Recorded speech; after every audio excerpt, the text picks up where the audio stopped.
Davis Trust.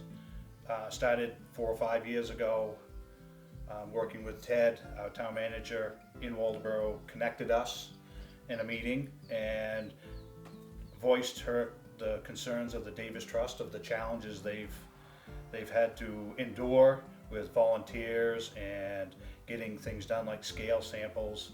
And because I grew up here, knowing the community, I've had many interactions with other people that do this type of stuff with the fishery in Warren, and I connected a guy with doing the fish stuff.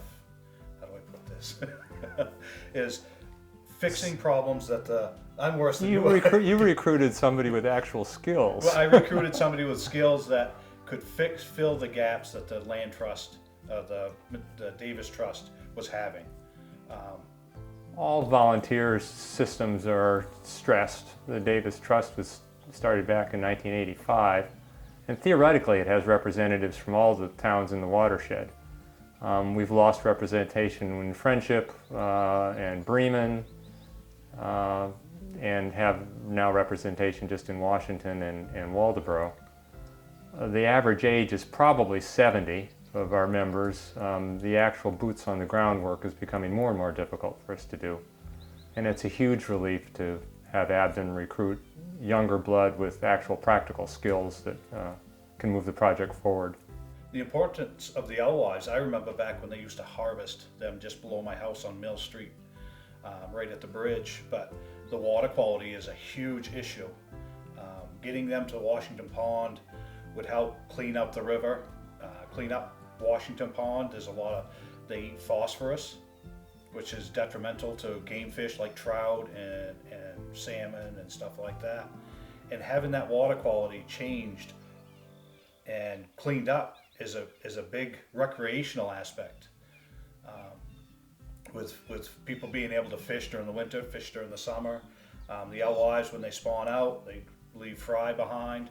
The trout, the bass, all the other game fish that that swim in these lakes and rivers are a big food source for those fish. And not only that, but the alewives also, potentially in the next 10, 15, 20 years, could be a source for lobster bait, like it used to be 40 years ago. Must have been 40 years ago when they last did that. I believe you said 1987 was when the dam let go in Mill Street. Yeah. And I remember, I can't remember exactly how long ago it was they started. They stopped harvesting alewives there. They were trucking the alewives for a while before the dam went out. Was they? Yep. But Yep. it was never very large. Was you here when they was ever harvesting alewives there? That was before my time. Was it before your time? You've been here since '87. Mm-hmm. So I remember doing that. I remember the guys getting alewives, smoking the alewives. We had an alewives smoking shop right just up over the banking from there. I can't remember the name of the people that used to do it. It was Arthur Creamer, I think, Arthur did Creamer, the last harvest. Yeah. That was done without a whole lot of data behind it, and probably that harvest was excessive. We're looking to avoid those previous mistakes with accurate data, and again, that's where Abden's efforts for the fish count is so important. To document whether a commercial harvest will ever be possible here, and if so, to have a good handle on how large it can be without jeopardizing the health of the run as a whole. We need scale samples and fish counts to be able to do that. And if it's, Washington Pond's a big key to this for opening up habitat for the alewives.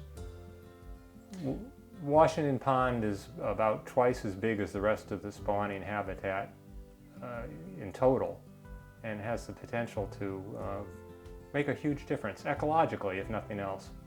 I live in Waldoboro, but Washington Pond is in the watershed. Nearby lakes are all suffering from algal blooms related to fertilizer runoff and such, or animal waste and such. The alewives make a big difference in heading that off. So we're not likely to be less likely to see algal blooms that happen in the Belgrade Lakes, for example. The alewives can help minimize the chances of that. We've, in the last 2 years, affiliated with a group called Maine Rivers, which is a professional fish passage and river quality nonprofit, and they've done wonderful work at identifying barriers that are currently preventing the fish from reaching Washington Pond. And there's a long-term plan to try to address all of those. Some of that is dependent on cooperation from landowners, and that's always an uncertain prospect. I'm worried long-term about climate change. Rain events are coming in larger packets, and slow, steady water is becoming harder to find. I don't know that we have a local solution to that problem, but it is a concern. I think another thing that would be valuable to share is you understand the long run. Yes. You've been doing the water quality stuff for 25 years now. Yep. The fact that we don't have alewives in Washington Pond is not a big deal. Right, it's not, it is, but it is. I mean, but it's not unexpected. Right. You can't expect this to be resolved in any short period of time.